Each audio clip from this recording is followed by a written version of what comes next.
എൻ്റെ എല്ലാ കൂട്ടുകാർക്കും പുതിയ വീഡിയോയിലേക്ക് സ്വാഗതം. ഞാൻ ഇന്ന് ഒരു ഈവനിങ് സ്നാക്കാണ് ഉണ്ടാക്കാൻ പോകുന്നത്. ഫിലിപ്പിനോ പഴം വെച്ചിട്ടുള്ള ഒരു സ്നാക്കാണത്. നാട്ടിലെ റോബസ്റ്റ് പഴം കൊണ്ട് നമുക്കിത് ഉണ്ടാക്കിയെടുക്കാം. കുട്ടികൾക്കൊക്കെ ഇഷ്ടപ്പെടുന്ന ഒരു സ്നാക്കാണിത്. സ്കൂൾ വിട്ട് വരുമ്പോഴൊക്കെ ഉണ്ടാക്കി കൊടുക്കാൻ പറ്റിയ വിഭവമാണ്. അതിനുവേണ്ടി 3 പഴം എടുത്ത് വെച്ചിട്ടുണ്ട് ഞാൻ. പഞ്ചസാര നമുക്ക് മധുരത്തിൻ്റെ ആവശ്യത്തിന്, ഒരു എഗ്ഗ്, 1/2 കപ്പ് പാല്, 1/2 കപ്പ് മൈദപ്പൊടി, 1/4 ടീസ്പൂൺ ബേക്കിംഗ് പൗഡർ, 1/4 ടീസ്പൂൺ ഏലക്ക പൗഡർ. ഇനി നമുക്ക് മിക്സിയുടെ ജാറിലേക്ക് പഴം കട്ട് ചെയ്തിട്ട് അരച്ചെടുക്കാം.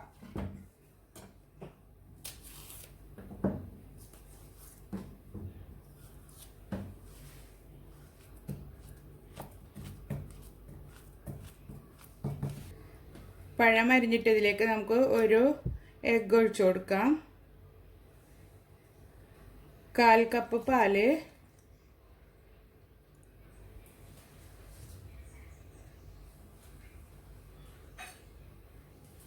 സോറി 1/2 കപ്പ് പാലെടുത്തിട്ടുണ്ട് ഞാൻ. പഞ്ചസാര 1/2 കപ്പ്. ഇനി നമുക്ക് മധുരം നോക്കിയിട്ട് ആവശ്യമുണ്ടെങ്കിൽ ഇനിയും ചേർത്ത് കൊടുക്കാം. 1/4 ടീസ്പൂൺ ഏലക്ക പൗഡർ, 1/4 ടീസ്പൂൺ ബേക്കിംഗ് പൗഡർ. ഇതെല്ലാം ചേർത്ത് നമുക്ക് നന്നായി പേസ്റ്റ് പോലെ അരച്ചെടുക്കാം. നന്നായി അരച്ചെടുത്തിട്ടുണ്ട് ഞാൻ. അത് നമുക്കൊരു ബൗളിലേക്ക് ഒഴിച്ചു കൊടുക്കാം.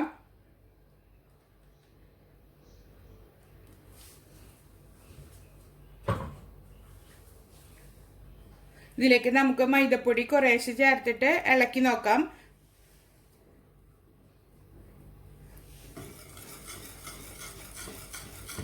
നമുക്ക് കുറേശ്ശെ ചേർത്ത് കൊടുത്തിട്ട് ഇളക്കിയെടുത്താൽ മതി. കാരണം എത്ര വേണ്ടി വരും എന്നുള്ളത് കറക്റ്റായിട്ട് അറിയില്ലല്ലോ. നമുക്കിത് മിക്സ് ചെയ്തിട്ട് നോക്കാം.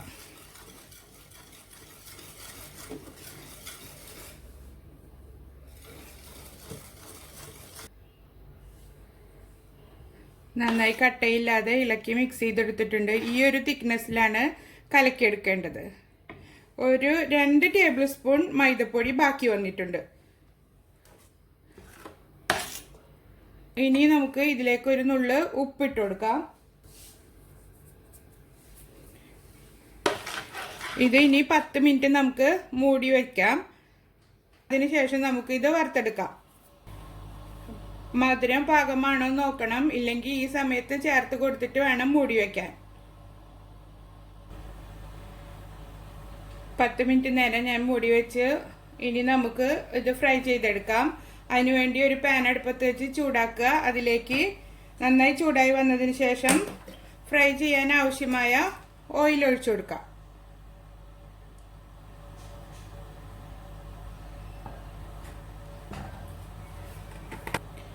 മാവ് കുറേശ്ശെ ഒഴിച്ച് നമുക്ക് ഫ്രൈ ചെയ്തെടുക്കാം.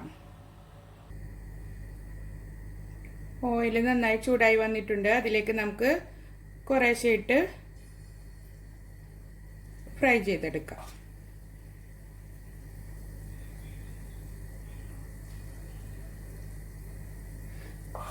ഒരു സ്പൂൺ കൊണ്ട് കുറേശ്ശെ ഇങ്ങനെ ഓരോ ഡ്രോപ്പ് പോലെ ആക്കി ഒഴിച്ചു കൊടുത്താൽ മതി.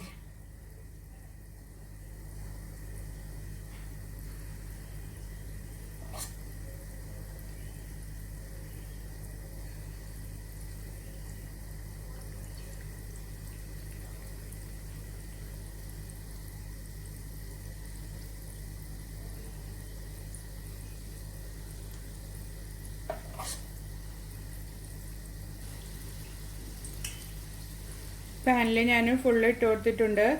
നന്നായി തിക്കാക്കി ഇടരുത്. അത്യാവശ്യം ഇങ്ങനെ സ്പേസ് ഉള്ള രീതിയിൽ ഇട്ട് കൊടുക്കണം. ഇനി നമുക്കിത് ഗോൾഡൻ കളർ ആവുന്നവരെ ഫ്രൈ ചെയ്തെടുക്കാം.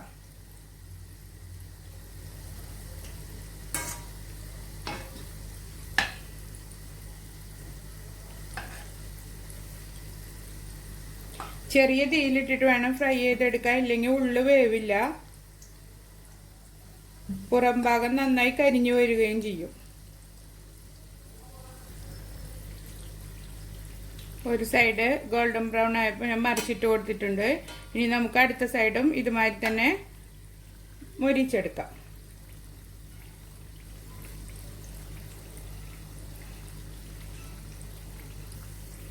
രണ്ട് സൈഡും മൊരിഞ്ഞ് വന്നിട്ടുണ്ട്. ഇനി നമുക്കിതൊരു സ്ട്രെയിനറിലേക്ക് മാറ്റാം. എൻ്റെ ചാനൽ നിങ്ങൾ ആദ്യമായിട്ടാണ് കാണുന്നതെങ്കിൽ സബ്സ്ക്രൈബ് ചെയ്യാൻ മറക്കരുത്. തൊട്ടടുത്തുള്ള ബെൽ ബട്ടണും ക്ലിക്ക് ചെയ്യണം. അപ്പോൾ ഞാനിടുന്ന പുതിയ വീഡിയോസിൻ്റെ നോട്ടിഫിക്കേഷൻ നിങ്ങൾക്ക് ലഭിക്കുന്നതാണ്.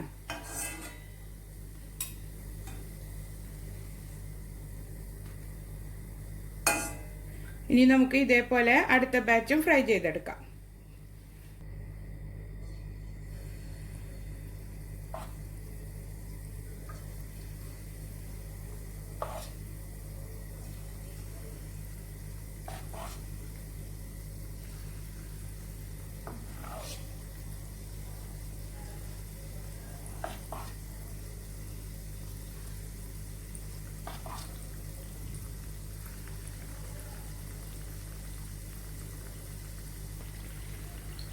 ഇത് ഉണ്ടാക്കിയെടുക്കാൻ വളരെ ഈസിയാണ്. കാരണം നമുക്ക് മിക്സിയിലിട്ട് പഴം അടിച്ചെടുത്ത് ആ ഒരു പണിയല്ലേ ഉള്ളൂ. പിന്നെ ഇതിന് അങ്ങനെ പ്രത്യേക ഷേപ്പൊന്നും വേണമെന്നില്ല. നമുക്ക് ഇഷ്ടമുള്ള പോലെ സ്പൂൺ വെച്ച് കോരി ഒഴിക്കാം. അതെല്ലാം നിങ്ങൾക്ക് കൈകൊണ്ട് കുഞ്ഞു കുഞ്ഞു ബോള് പോലെ ആക്കി ഇടണമെന്നുണ്ടെങ്കിൽ കൈ നനച്ചിട്ട് ഇത് ബോളാക്കി ഇട്ടാൽ മതി. കൈ നനച്ചില്ലെങ്കിൽ മാവ് നമ്മുടെ കയ്യിൽ ഒട്ടിപ്പിടിച്ചിട്ട് ശരിക്കും വീഴില്ല. രണ്ടാമത്തെ ബാച്ചും മൊരിഞ്ഞ് വന്നിട്ടുണ്ട്. ഇനി നമുക്കിതൊരു സ്ട്രെയിനറിലേക്ക് മാറ്റാം. അതിനുശേഷം ഇത് ചൂട്ടോടെ തന്നെ നമുക്ക് സെർവ് ചെയ്യാവുന്നതാണ്. അങ്ങനെ നമ്മുടെ ബനാന ഡ്രോപ്സ് റെഡി ആയിട്ടുണ്ട്. ചൂട്ടോട് കൂടി ചായയുടെ കൂടെ സെർവ് ചെയ്യാൻ നല്ലൊരു ഡിഷാണ്. ഇഷ്ടപ്പെട്ടാൽ എല്ലാവരും ട്രൈ ചെയ്ത് നോക്കണം. ഇഷ്ടപ്പെട്ടാൽ സബ്സ്ക്രൈബ് ചെയ്യണം, ലൈക്ക് ചെയ്യണം, ഷെയർ ചെയ്യണം. Thank you for watching.